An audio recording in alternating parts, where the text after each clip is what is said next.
This podcast is brought to you by the American Enterprise Institute. If you like what you hear, please subscribe, rate, review, and share. Thanks for listening. Here's our show.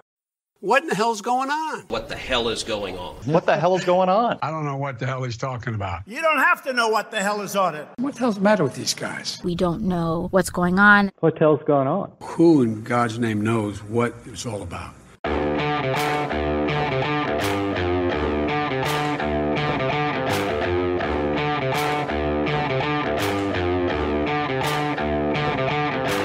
Hi, I'm Danielle Pletka. And I'm Mark Thiessen. Welcome to our podcast, What the Hell is Going On? Mark, what the hell is going on? Well, what the hell is going on is there was an attempted coup in Russia. The head of the Wagner Group, Yevgeny Prigozhin, turned his forces out of Ukraine and turned them onto Russia. He took the Russian city of Rostov. The Russians couldn't take Bakhmut for months and months, but he took Rostov in a matter of hours, was greeted like a conquering hero by the crowds, and started on his way up to Moscow, and then suddenly stopped and turned around and made some kind of a deal. And said, never mind. Never mind, and he's now in Belarus in some deal. You know, we didn't even get into the Lukashenko angle on this, but he's in Belarus, and everybody was watching this unfold, and we just couldn't figure out what the hell was going on.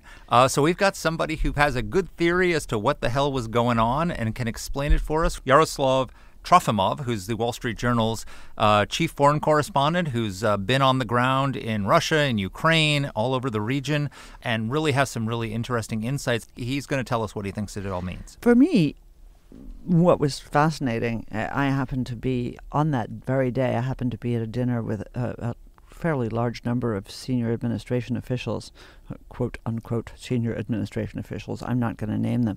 And what was absolutely remarkable was they had no idea what the hell was going on at all. They didn't see this coming. They didn't see the risk. They didn't know what the outcome was going to be. And another thing that was absolutely clear is that these are all very senior people who are informed by the top levels of the Central Intelligence Agency, and that they didn't know what the hell was going on. Well, it's worse than that, Mark, though. It's not just that they don't know what's going on. It is that a lot of the assumptions that were made about Russia appear to be false, and they were as flabbergasted by that as the rest of us were. So during the Cold War, if you remember, the CIA was often in error, rarely in doubt. Right? Said that the Soviets were hugely strong, that the Soviet economy was doing extremely well, that Soviet military capacity was outstanding, that they represented yada, yada, yada, yada. Basically had geography about this enemy. And, of course, once the Soviet Union came crashing down, we realized that the emperor was wearing no clothes. Well, you remember the famous story about how they were counting the number of Soviet missiles during the May Day parade down Moscow's Red Square, and they would count the missiles, and they didn't realize that it was the same missiles circling around and coming back over and over again. It's really like a farce. It is a little bit like, Dr. Strangelove here. But they appear to be making the same mistake again. Yeah. And you might say to yourself, listener, you might say to yourself, self, how could they be wrong about this? And the answer is that I think that not only is our intelligence not very good, but that it is almost always dictated by assumptions that are not tested any longer. And the Biden administration is making a lot of important decisions based on this intelligence about the Russians, including we can't provoke the Viper in Moscow because he's going to hit us. As Joe Biden said, it's going to be Armageddon. He's going to hit us with nuclear weapons. Yeah.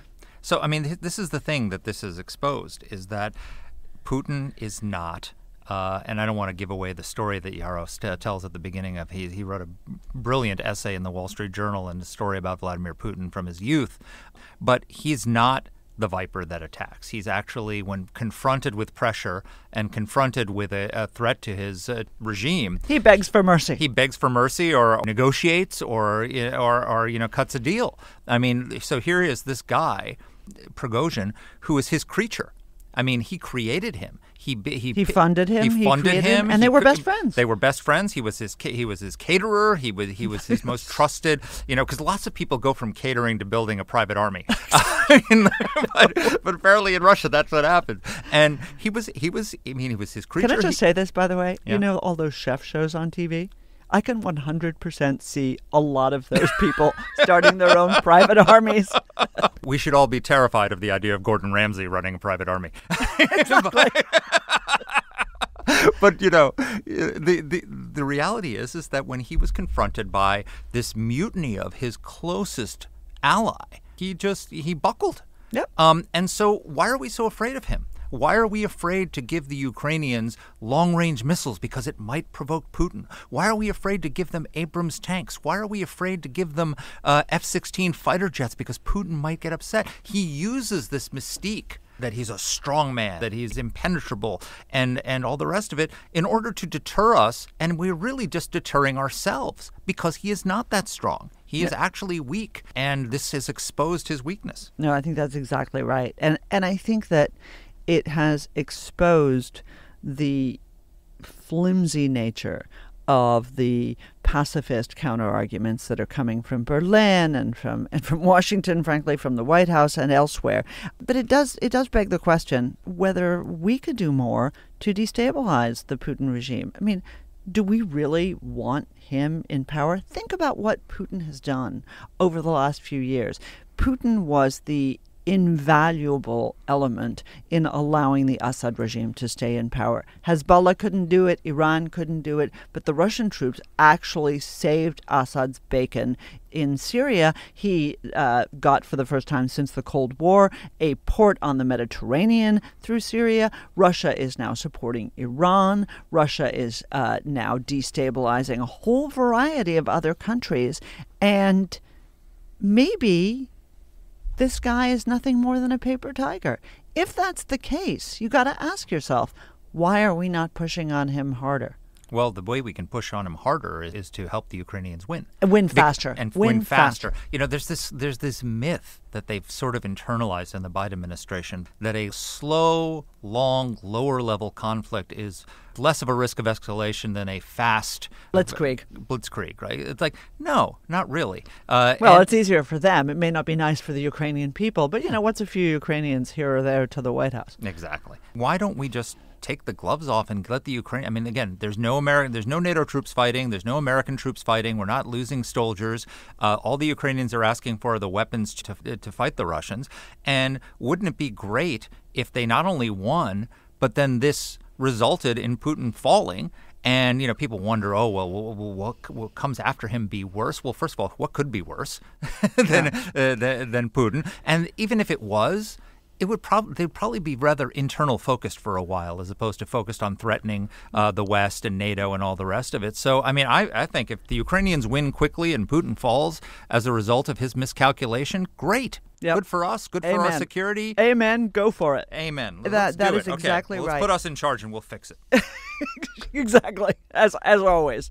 So most of our listeners are familiar with Yaroslav Trofimov. He's been with us several times, and he has been reporting on the ground from Ukraine since January of 2022. As Mark said, he is the chief foreign affairs correspondent for the Wall Street Journal. He's served in a whole variety of different roles around the world, bureau chief in Afghanistan and Pakistan, Dubai based as well, for the Wall Street Journal. He's also the author of two absolutely fantastic books, Faith at War and The Siege of Mecca. Here's our interview. Well, Yaro, welcome back to the podcast. Great to be back. Well, it's great to have you. So you had a fascinating piece in the Wall Street Journal about what's next for Russia, and you start out by telling this story about a young Vladimir Putin growing up in a tenement in post-war Leningrad, and he encounters a rat. Tell us the story about Putin and the rat. Yeah, this is sort of one of the highlights of Putin's autobiography that was published when he just became president 23 years ago. And the story goes that, he was living in a tenement building and was crawling with rats. And so all the boys would go and try to chase them away from the landing. And one day, he tried to do it by himself, and the rats, when cornered, lashed out at him. And the frightened little Vladimir Putin had to run back to his apartment, and he just managed to slam the door behind him as the rat was in pursuit. And the moral of the story, as then recounted by Russian propaganda, was that Russia should never be cornered, because if Russia is cornered, they'll be unpredictable, they'll be violent, and so it's best to appease Russia so it doesn't lash out at you. to So what Putin happened. is the rat. Well, Russia doesn't seek to be loved, right? I mean, the entire purpose of the Russian sort of foreign policy lately is let them be afraid of us. They're not going to love us anyway. And so, yes, the cornerstone of that approach is, you should be frightened of us because we're unpredictable, we're violent, you never know what's going to happen. It's sort of one version of the sort of madman theory that goes back, to Richard Nixon in the U.S. as well. What is the lesson that this has for the situation with the Prigozhin coup? Because he didn't act like the rat, did he? Not at all. Basically, the entire Putin mystique built up very carefully over the last 23 years was this absolute alpha male, riding horses bare-chested, doesn't forgive treason, all of his enemies die painful death from nerve agents or poison tea or just being shot inside the Kremlin. And all of a sudden, he had this amazing challenge to his authority. He had a column of armed troops driving to Moscow virtually unopposed on the verge of seizing the city. And Putin himself, the morning of that day, went on television and said, this is a treason, this is a stab in the back, this is the betrayal of the motherland. And, 10 hours later, all of a sudden, he forgave everyone and reached a compromise, the details of which we don't really know yet, that was brokered by the president of Belarus.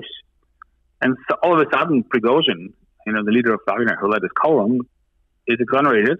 So are his men. The money and the weapons that were confiscated from him in St. Petersburg the morning of the day were given back, hundreds of millions of dollars in cash, according to Russian reports. And everything is forgiven. So that really doesn't jive with this image of Putin that was built up over these 2 decades.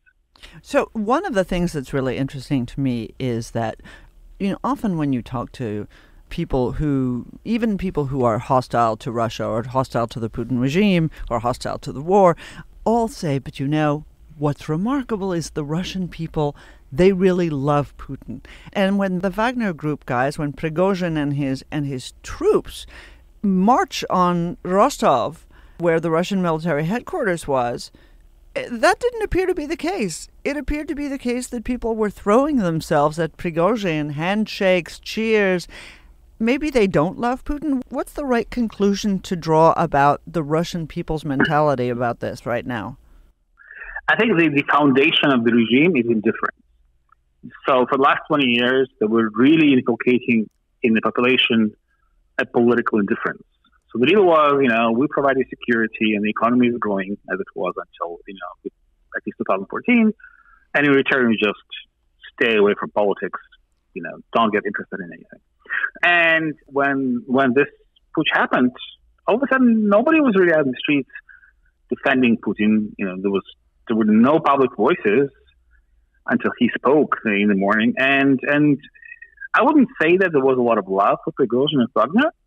There was curiosity, but there was certainly no one out there saying, let's defend our president, we love him so much. People didn't care. And lots of people in Moscow that day were kind of expecting that the city would fall without a fight. And some were worrying about this. Most of them were indifferent.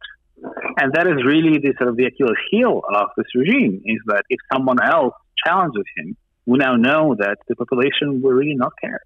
So here's a question for you, because I'm drawing a imperfect parallel here. But, one of the problems with totalitarian regimes is that people aren't free to talk about politics. And so they hate the regime, but they're not sure if their neighbor hates the regime. And, when John Paul II was elected and he came to Poland for the first time in 1979 and 1 million people came out in the square for the mass, they suddenly realized all their neighbors felt the same way as they did. And it was like a liberating moment. This is obviously not the same thing. Prigozhin isn't John Paul II. But is there a sense that perhaps the reaction had an effect on the population in the sense that people realized my neighbors don't love Putin either? We're not all behind the regime. The propaganda is a lie. Is there some truth to that? Well, I think there are different levels to it. I think the message that Prigozhin was articulating, that the war is going really badly and there are always unwarranted casualties and that the war is ultimately unnecessary, I think that is percolating, especially within the army. But I think in the society as a whole, the sense of learned helplessness, the sense that these political events can't really affect me, is a very Soviet trait. I mean, you even saw it in Ukraine in the East in 2014. When a small group of people took over Donetsk, most of the residents didn't really realize that their lives will be upended by quote-unquote politics, and half of them have to flee the city. So you have still the same thing in Russia, that politics is sort of for the boyars and the Tsar up there, and that we really shouldn't get involved. And I think the events of this, short-lived mutiny showed that, if a small but determined group of people tries to oust the regime, nobody else will stand in their way. I think that's exactly right. It was really remarkable how Prigozhin shattered that myth.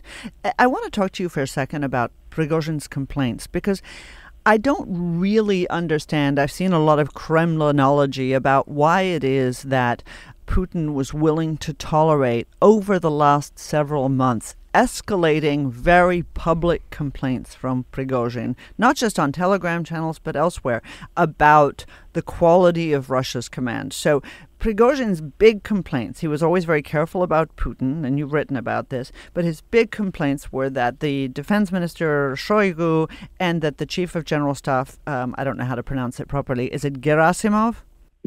Yeah, that they were running the war incompetently, that they didn't know what they were doing, that they were the reason that Russia was not prospering in its campaign in Ukraine. Putin tolerated all of that for so long, and then suddenly Prigozhin's had enough. He can't take it anymore, and he goes for it. Can you just explain to us what, well, at least as best you understand, what this all was about? Yeah, okay. So we have to go first of all to the reason why Wagner was built up. Putin comes from the good old KGB, from the Soviet security services, which then became FSB. And the fear in the KGB was always the fear of the army. Going all the way back to Marshal Zhukov and fears of Zhukov, the legendary victorious general of World War II, would try to seize power. Always dominated the relationship between the FSB and the army. So Putin is afraid of the army. Putin, in his 23 years in power, has removed most of the sort of charismatic generals who really rally public support, and he built up Wagner in part to be this Praetorian Guard that could keep the army in check. And there is a sort of old personal bond between him and Prigozhin. Prigozhin was his chef and caterer. He gave him all the contracts to supply the military with food and other things. Prigozhin made tens of billions of dollars of the Russian state. And up until the very last moment, as this personal hostility grew between Prigozhin's Wagner people and the leadership of the Russian Ministry of Defense, Putin did not interfere. Kind of stood there, so he didn't realize how serious it is. And if you look at Prigozhin's complaints, initially they were complaints about how the war is mismanaged. And obviously the war is mismanaged. Russian casualties are horrendous. Russia lost 2,000 tanks. And the entire plan for this quick victorious war, that to be fair, was Putin's plan, even more than Shoigu's and Prigozhin's, was completely flawed. And there's a sense within the Russian ranks, among colonels and majors, and especially captains and company commanders, that the high brass of the military just doesn't care about casualties, and is completely unable to prosecute the war in any sort of rational way. And we have seen that there were no battlefield victories for the Russian army for over a year, whereas Prigozhin, at a huge cost, however, managed to seize the city of Bakhmut, which was the only Russian victory in the last 12 months. So, but this criticism really changed in part because Prigozhin was in Bakhmut. He was, seeing horrible things, being, under shelling.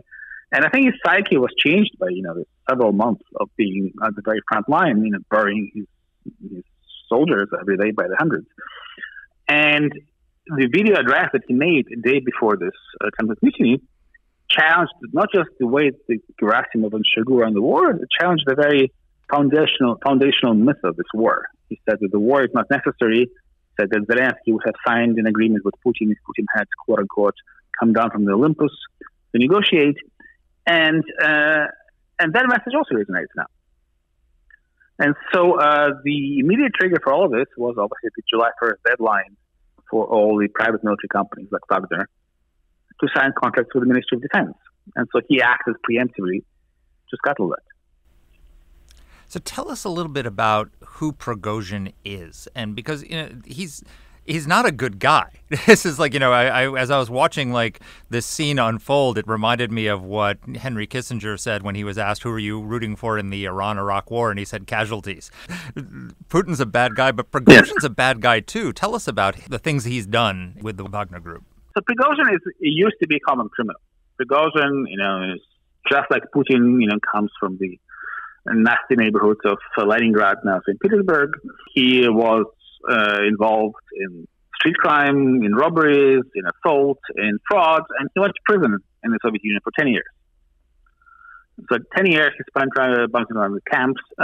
He came back just as communism collapsed, and he made his millions by setting up restaurants and a catering business. And, his restaurant and his boat in St. Petersburg was one of the nicest ones at the time.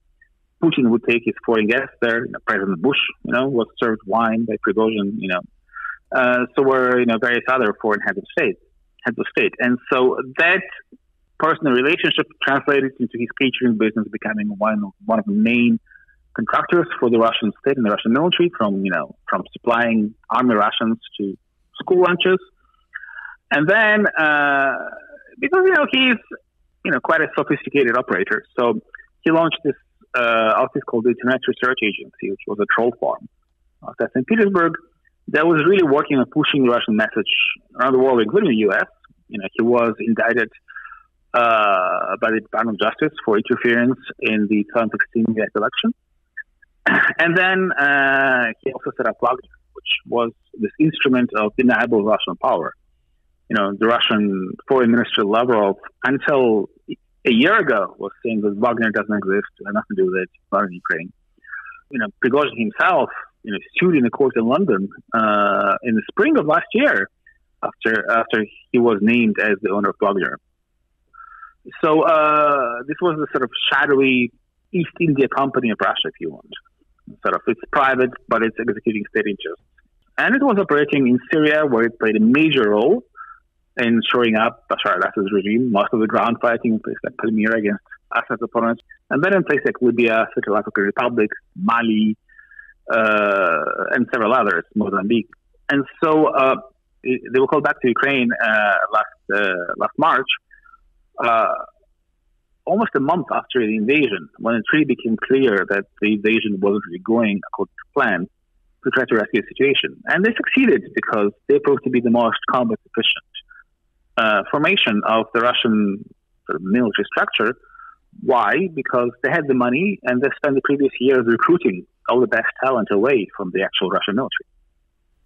So one of the things that I really liked in this piece that you wrote most recently in the Journal is the suggestion that now that Putin has really been revealed to be so weak, so in danger, so, living basically, as you said, off the indifference, not off the genuine support of the Russian people, is that one thing the West should learn is all of these self-imposed restrictions that we've placed. No, we can't send them, we can send them HIMARS, but they have to be limited. We can't send them ATACMS. I could go on with these acronyms. We can't send them any longer range artillery that might possibly reach into Russia. We can't give them jet fighters because they might possibly cross into Russia. Those arguments that we should not, because we would provoke Putin, have been revealed to be completely empty. Do you see any reaction in European or in our own Washington capital that this lesson is actually being learned in terms of how we could support Ukraine?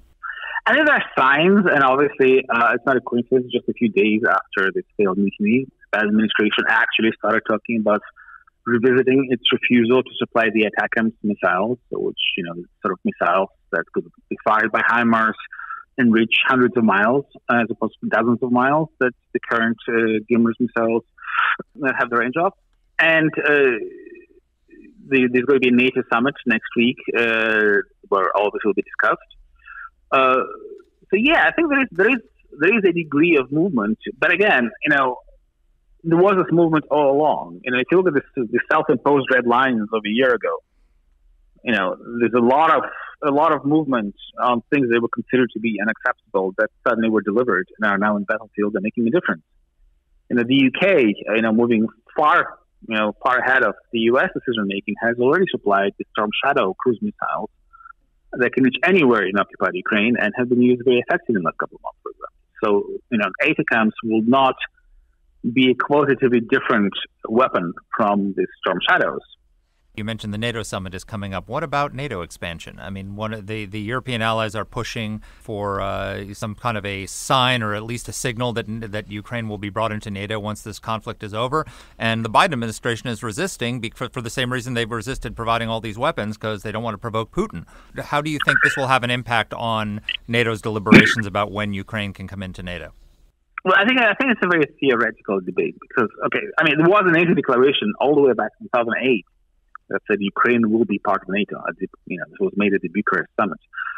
I think nobody is seriously talking about bringing Ukraine to NATO until the war is finished, because that would obviously, make NATO nations belligerent in the war against Russia. And I don't think there's any single country in NATO that wants to have a direct conflict with Russia right now. So the dialogue is really about, signals and, pathway to negotiations. But all of this, depends on the outcome of the war, which is still very much uncertain. No, that's absolutely true. I mean, the outcome is uncertain. So there was some speculation that part of the deal that got Prigozhin to stand down was not just getting his money back, but some commitment about changing the leadership of Russia's military operations. Do you think that's a possibility? I mean, we certainly haven't seen it, but that, Putin wouldn't do it that quickly because it would be too obvious. Do you see some change in that? I mean, not really. What we have seen is that the people who have been seen as close to Prigozhin and efficient in the battlefield and respected by the Russian troops, such as General Surovikin, the commander of the Air Force, who was, for several months the commander of the overall Russian effort in Ukraine, have been sidelined, disappeared, perhaps in custody. Nobody has seen Surovikin since the failed coup. But again, it all depends on what happens in the battlefield. If there is another major Russian defeat this year, then there'll be huge pressure on Putin to do something about it and to stop pretending that everything's going to plan. And I think Putin's own position will also be quite threatened by any battlefield developments that expose the weakness of the commander team, that expose the incapacity of the Russian military. In a war against a country that didn't even consider to be a serious opponent, Ukraine. So you've reported that Wagner is being disbanded and that it's supposed to hand over its weapons to Moscow, and that you also just told us that this was the most elite fighting force because they recruited away all the best soldiers, and so that's why they were so much better than the Russian military. How is this going to affect the Ukrainian counteroffensive that's happening right now? Is the Russian ability to resist going to be depleted because of the disbandment of Wagner, and what impact will it have on the battlefield? So the Wagner was not actually involved in the fighting last month, because after taking Bakhmut and taking horrendous losses there, by Prigozhin's own admission, they lost 20,000 people killed in the fight with Bakhmut. Wagner pulled back to rebuild and reconstitute. And so it's not a factor in this current counteroffensive. However, the strength of Wagner is the strength of its core commanders who have enormous experience and sort of this relatively small group within its Peter Corps that could leverage opportunities. So, for example, the reason why Wagner was successful in Bakhmut is because they had access to the Russian prison camps. So they could recruit tens of thousands of prisoners that, under the command of Wagner, within its operational structure, within its sort of ability to integrate in the battlefield, actually proved very effective.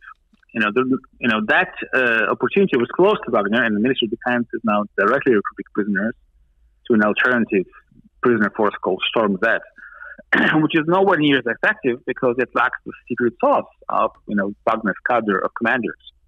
I want to ask you the real basic question, and this was going to be my exit question, but I have a sort of a PS at the end. So two more for me. Your piece is called "What's Next for Russia?" Let me ask the question: what's next for Putin?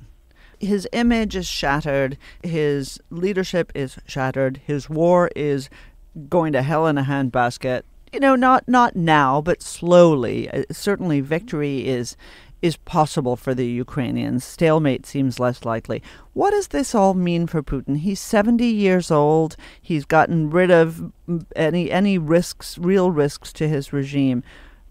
Where does this go for him? Well, there's an election coming up next year. Presumably he's going to be running again. So he looks weak. He looks exposed. He looks very emotional.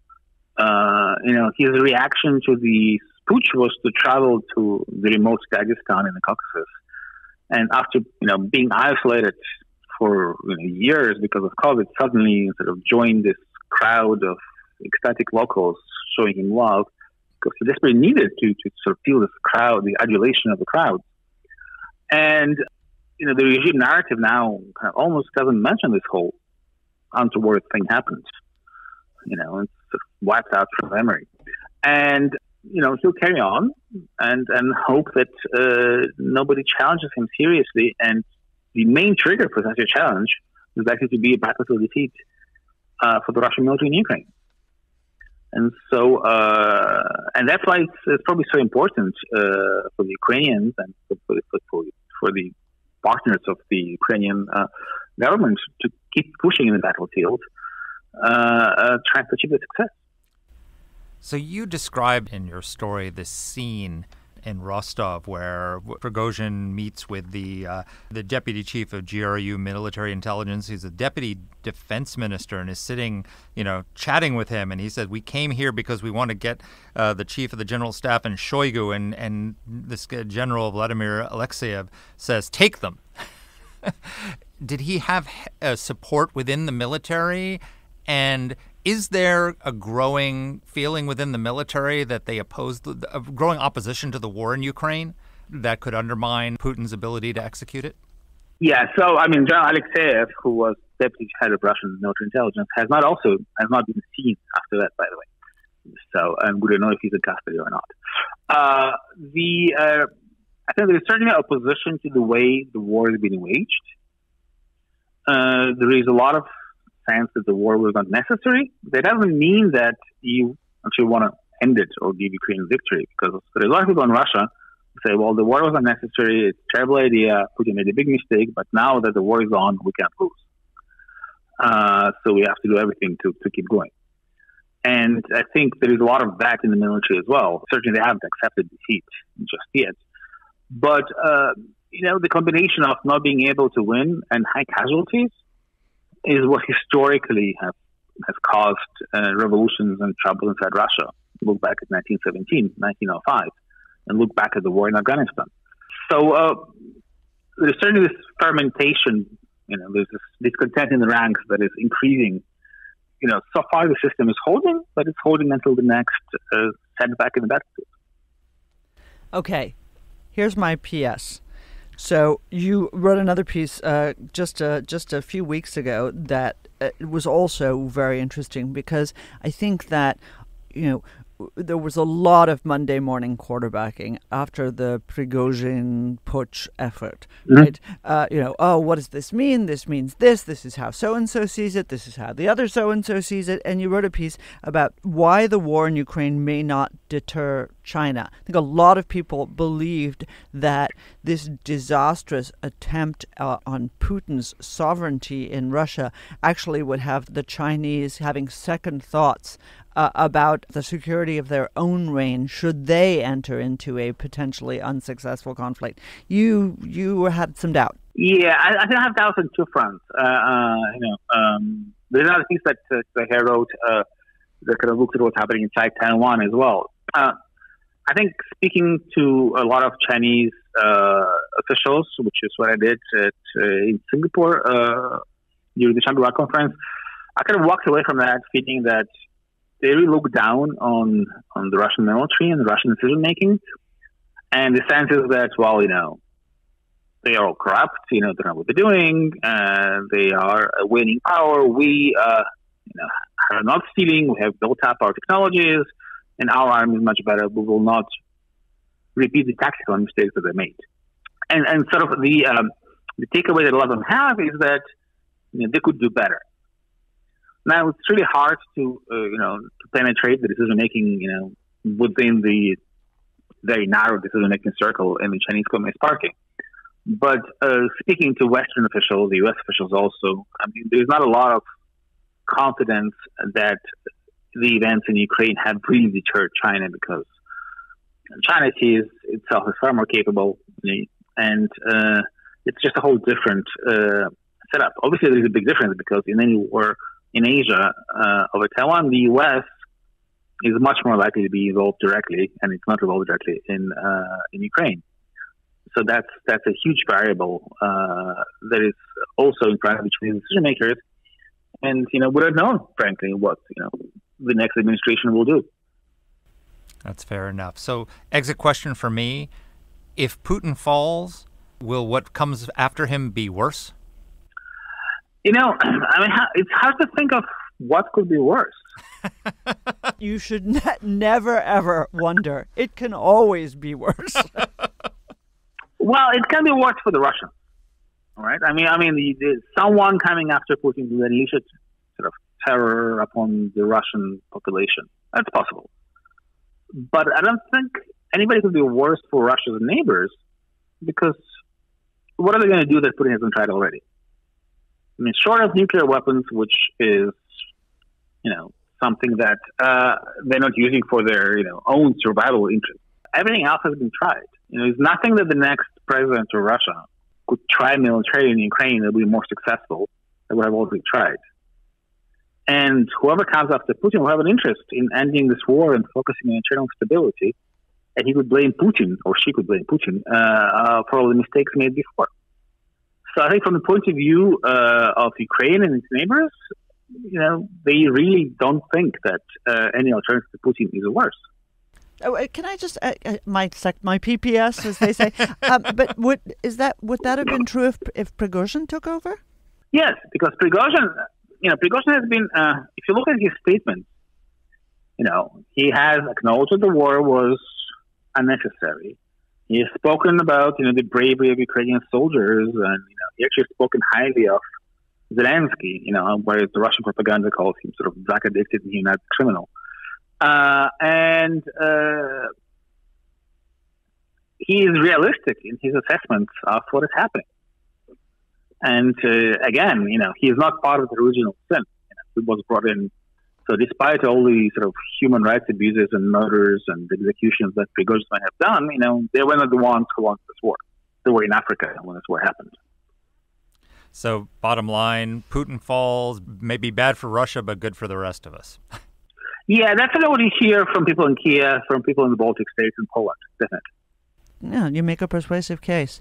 Yaro, as always, fantastic insights and super generous with your time. Thank you, thank you, thank you. Thank you. So, Danny, what'd you think? So our listeners can't hear when we edit, obviously, something, but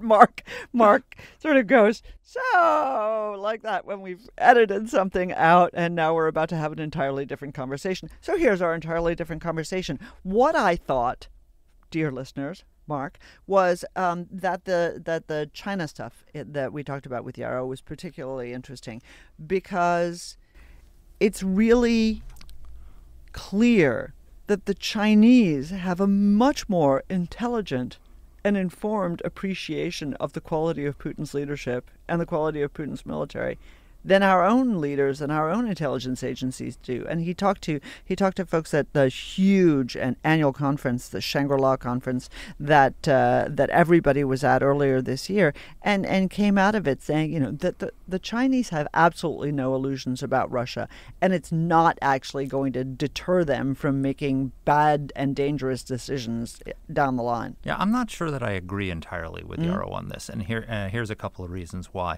Number one, I think they're both totalitarian regimes. And so, yes, the Russian military is corrupt. I think the People's Liberation Army is pretty corrupt too. Yeah. I mean, the People's Liberation Army is a corporation, and We've talked about this. It's a crony capitalist corporation where the generals are making lots and lots of money.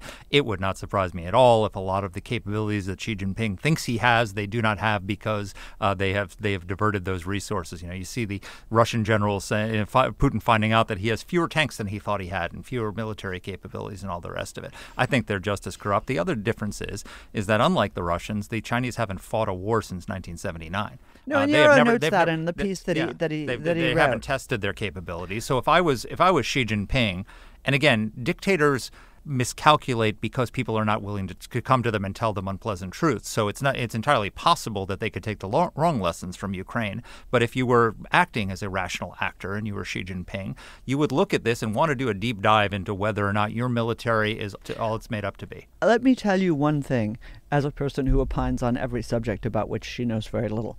Yes, and you're about to do that now? I'm about to do that now. I don't think Xi Jinping does any sort of deep dive into whether the PLA is the military thinks it is. Yeah. I don't think that the Chinese leadership is a deep dive kind of due diligence sort of a place. I think that they purge for sure when people, but it's all about politics for them. It's not about capabilities. It's a different military calculation because, of course, Ukraine has a long, porous border with Russia. The Chinese military would have to get across the Taiwan Strait, which is a very difficult thing to do. And also the other thing, but this is also why, if we want this war to be a deterrent to China, we have to help the Ukrainians, because if the Chinese look at Ukraine and say the Americans were not willing to defend a country that is an internationally recognized sovereign state, are they really going to defend Taiwan, which is not? And if they are not willing to fund Ukraine with just money, not with risking the lives of their troops, are they really going to risk the lives of Americans in Taiwan? This is why people like Bridge Colby, right, who are saying we shouldn't help Ukraine because we need to husband these resources for the defense of Taiwan, which I believe he believes genuinely. When the war over Taiwan happens and he's like, okay, guys, let's go, he's going to look to his left and his right, and none of the people who are with him and opposing helping Ukraine are going to be there. It's going to be us who are going to be there with him saying, yeah, let's defend Taiwan. So, deterrence is about will, right? And so a demonstration of will in Ukraine is going to have a deterrent effect on China, whereas a collapse of will in Ukraine is going to have the opposite effect. So let me actually put this counterintuitive to everybody, perhaps. What if we had been all in? What if the Chinese hadn't had time to observe the weakness of the Russian military? What if we had just helped the Ukrainians kick the crap out of the Russians ASAP, right?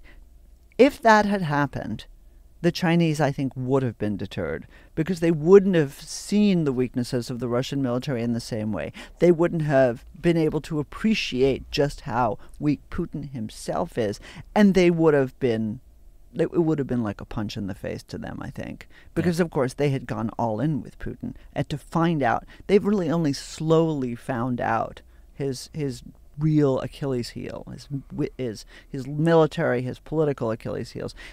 Had they not had the time to see that, had this really been a quick victory that we helped the Ukrainians achieve, that would have been a much better deterrent. Another lost opportunity. Well, it's not a lost opportunity because it's not too late to do that. The Ukrainians have just launched a counteroffensive. We should have given them all these capabilities now. I mean, when is the last time a military in Europe has launched a counteroffensive without air power? I mean, how the hell are you supposed to fight? We're making the Ukrainians fight with one hand tied behind their backs. Why are we not giving them ATACMS? Why are we not giving them F-16s? Why do they not have Abrams tanks right now? If we give those things to the Ukrainians ASAP and stop this slow rolling of military assistance, they can still do that. Winning this thing by next year is still pretty damn quick. And it's within our capability to help them do that. But, a long, drawn-out war in Ukraine that ends in a stalemate and some sort of negotiated settlement that leaves Ukrainian territory in Russian hands is not going to be a deterrent to China. And there we leave the many mistakes of the Biden administration. Are we really going to leave them? Or are we going to take them up again in a subsequent podcast? I suspect this is not the last you will hear about this. We'll leave it there for this week, folks. Thanks for listening, everybody. Take care. Let us know what topics you'd like us to cover. You can get in touch with the show by emailing us at whatthehell@aei.org. Or you can reach us on Twitter. I'm at @dpletka. And I'm at Mark Thiessen. That's Mark with a C. Please rate and review the podcast. If you like the show, please subscribe, share it, comment on Apple Podcasts, or wherever you're listening to this. Thanks for listening.